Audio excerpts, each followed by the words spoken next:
ये जो कब्रों को सजदे या जो भी बिदात होती हैं, तो जो भी बंदा कब्र में चला गया, वो आपकी हमारी दुआ का मोहताज है। उसको वो आपके लिए कुछ नहीं कर सकता। आप उसके लिए फातिहा ख्वानी कर सकते हैं, आप दुआ कर सकते हैं। वो मोहताज है।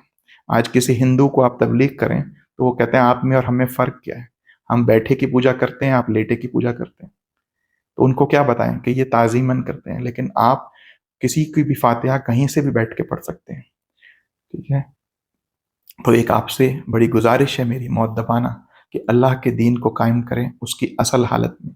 दीन में जब कुछ इज़ाफ़ा करेंगे या कुछ कमी करेंगे, तो दीन वैसा नहीं रहेगा, क्योंकि यही काम पहली उम्मतों ने किया। आपसे पहले जितनी उम्मतें गुज़री हैं, हम हज़ूर सल्लल्लाहु अलैहि वसल्लम की आखिरी उम्मत हैं और कुरान मजीद अल्लाह ताला की आखिरी किताब है।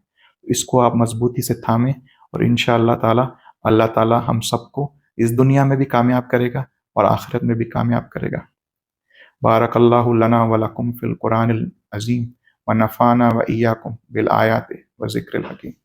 अल्लाहुम्मा सल्ली अला सय्यिदिना मुहम्मदिन नबिय्यिल उम्मी व अला आलिहि व सहबिहि व सल्लम।